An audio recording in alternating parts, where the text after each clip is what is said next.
நாங்கள் எப்போவுமே வந்து இந்த சப்ஜெக்டை விட்டு கொஞ்சம் வெளியில் வந்து தான் பேசுவோம். ஏன்னா நாங்கள் வந்து அடங்கமறு அத்துமீறுன்னு சொல்லி கொடுக்குற ஒரு பார்ட்டி. ஏன்னா ஃபஸ்ட்லேயே வந்து சப்ஜெக்டை விட்டு வெளியில் வந்து தான் பேசினார். யார்? திருப்பதி நாராயணன் அவர்கள். ஏன்னா அவர் தான் சனாதன ஒழிப்பெல்லாம் பற்றி பேசினார். சப்ஜெக்டுக்குள்ளே வரல. அப்புறம் பெண்கள் பாதுகாப்பு வேறு. அவர் பாஜக ஆர்எஸ்எஸ் சங் பரிவார அமைப்புகள் கட்டமைத்திருக்கின்ற இந்த சனாதன கூட்டணி. ஏன்னா அவர் சனாதனம் சொல்கிறாரு, சனாதனம்னா இந்துன்னு சொல்கிறது மாதிரியான ஒரு சொல்லாடலை சொல்கிறாரு. நம்ம நடிகர் விஜய் சொன்னது போல தான், என்னையை திட்டினா மக்களை திட்டினது போல் நேராக பாயிண்ட் வர மாட்டாங்க. நீங்கள் எங்களை திட்டுறீங்க அப்படின்னா அது சனாதனத்தை திட்டுறது போல தான். சனாதனத்தை திட்டினீங்கன்னா இந்துக்களை திட்டினது போல தான். அது மடை மாற்றுதல் இருக்குல்ல, ஆணாதிக்கத்தை ஒழிக்கணும்னா ஆண்களை ஒழிக்கணும்னு அர்த்தமா? சொல்லுங்கள். சாதி ஒழிப்புனா சாதியவாதிகளை ஒழிக்கணும்னு அர்த்தமா? அந்த ஐடியாலஜிகளை ஒழிக்கிறது. இதான் விடுதலை சிறுத்தைகள் நிலைப்பாடு. அப்போ ஐடியாலஜிக்கல் ரீதியாக தான் இந்த தேர்தலை மரியாதைக்குரிய மாண்புமிகு முதலமைச்சர் அவர்கள் முத்துவேல் கருணாநிதி ஸ்டாலின் அவர்கள் கட்டமைச்சிருக்கிறார். அப்போ இதுதான் மிக பொறுப்பாக வெற்றி கூட்டணியாக அமைஞ்சிருக்கு. இப்போ சனாதன ஒழிப்பு பற்றி நம்ம பேசிட்டோம். இந்த பெண்கள் பாதுகாப்பை பற்றி பேசுகிறாங்க. இந்த ஜெஃப்ரி எப்ஸ்டீன் ஃபைலை பற்றி நாடாளுமன்றத்தில் பேசுங்கன்னு சொல்கிறாங்க. எங்கள் அண்ணன் தங்க தமிழ்ச்செல்வனும் பேசியிருக்கிறாங்க. ராகுல் காந்தி அவர்களும் பேசுகிறாங்க.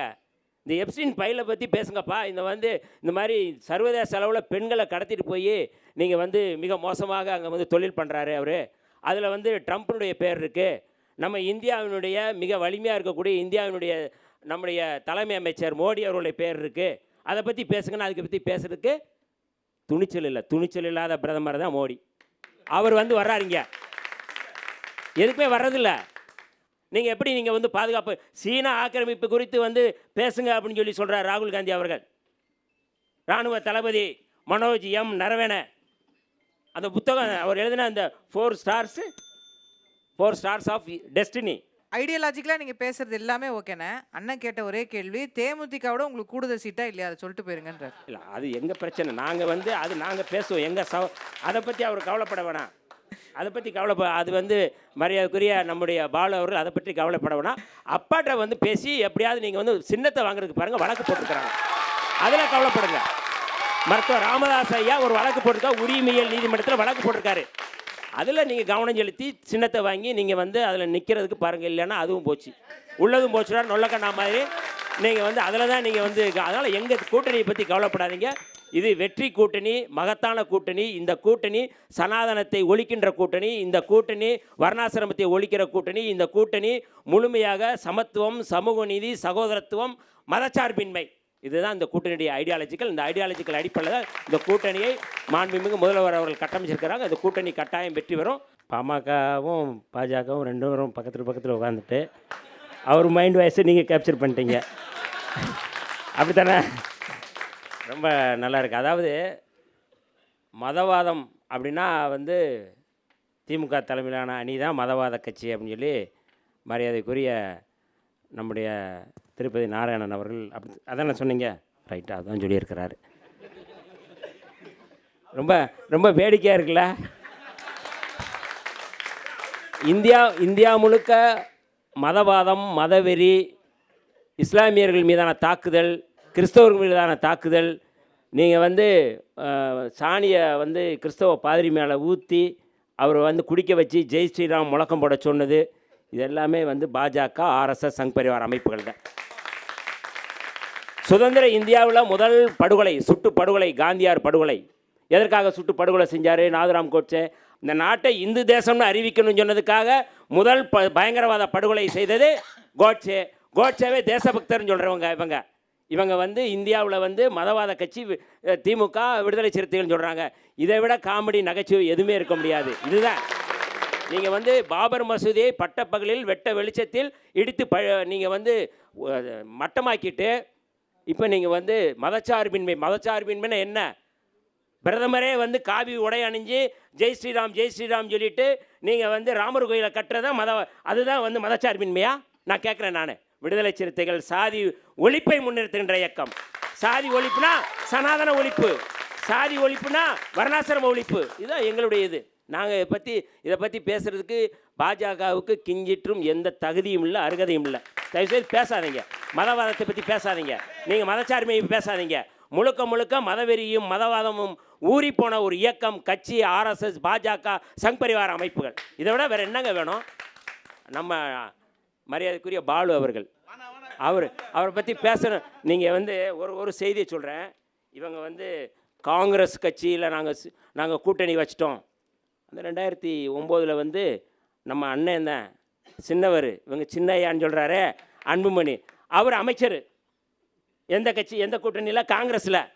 நாங்கள் ஒன்றும் இல்லை, நாங்கள் அமைச்சராக இருந்தோமா? நாங்கள் நாடாளுமன்ற உறுப்பினர். பேசும்போது கரெக்டாக பேசுங்க, நாடாளுமன்ற உறுப்பினர் தான் நாங்கள். ஆனால் அங்கே 2009 எங்களுடைய தலைவர் எழுச்சி தமிழர் தொல்காப்பியன் திருமாவளவன் நாடாளுமன்றத்திற்கு போகும்பொழுது சொன்னார்கள், இந்த இந்தியா முழுக்க முழுக்க தமிழர்களை அழித்து விட்டது, வெள்ளையரிக்க வேண்டும், இந்தியாவினுடைய துரோகத்தால் தான் இது நடந்தது என்று நாடாளுமன்றத்தில் பேசின. நீங்கள் பேசுனீங்களா? உங்கள் சின்னையா பேசினாரா?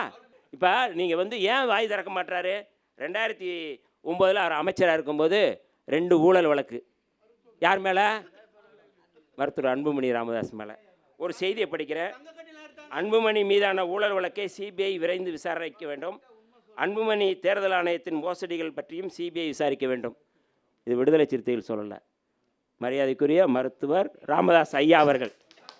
ராமதாஸ் ஐயா அவர்கள் சொன்னது சிபிஐ விசாரணை செய்யணும்னு சொல்லி நாங்கள் சொல்லலை. நாங்கள் இப்போ வரை நாங்கள் வாய் திறக்கலை. அன்புமணி ஐயா, நீங்கள் அன்புமணி மீதான வழக்கை விசாரிக்கணும்னு அவர் தீர்மானம் போட்டிருக்கிறார். யாரு? ஐயா, பெரிய ஐயா அவர் பேசுறாரு. என் பேரை பயன்படுத்தக்கூடாதுன்றாரு. ஏன் இல்லை, இதை ஏன் நான் சொல்றேன் அப்படின்னா, அவர் உங்க கூட்டணிக்கு வராரு அப்படிதானே? எப்படிங்க? அவர் உங்க கூட்டணிக்கு வராரு அப்படிதானே? புரியல. பெரிய ஐயா உங்க கூட்டணிக்கு தான் வராரான்னு? இல்ல, அதாவது அவர் மீதான நன்மதிப்பு விடுதலை சிறுத்தைகள் எப்போதுமே உண்டு.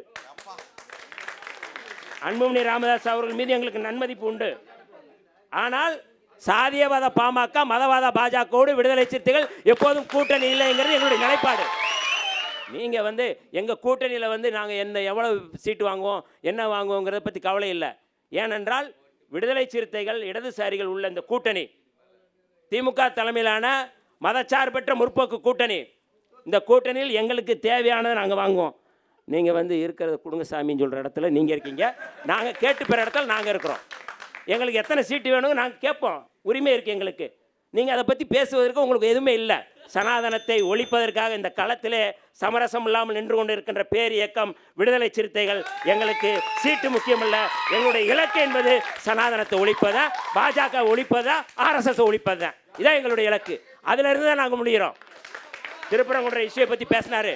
ஏங்க அங்கே போய் இவங்க போய் முருகனை போய் அரோகரான்னு சொல்லணுமா, பாரத் மாதா கி ஜெய் சொல்லணுமாங்க? முருகன் கோயிலில் போய் அரோகரா, கந்தனுக்கு அரோகரா, முருகனுக்கு அரோகரான்னு சொல்லு. அங்கே பாரத் மாதாக்கு ஜெய சொல்கிறீங்க, வந்தே மாதத்தை ஏங்க சொல்கிறீங்க? அதுக்கும் திருப்பரங்குன்ற முருகனுக்கு என்ன சம்மந்தம்? எந்த அடிப்படையில் நீங்கள் சொல்வீங்க? வன்முறையை தூண்டுகின்ற ஒரு இயக்கம் எந்த இயக்கம்? பாஜக. இதில் என்ன சொல்கிறாரு? நீதிமன்றத்தை மதிக்கணுமா? நீதிமன்றத்தை நாங்கள் மதிக்கிறோங்க.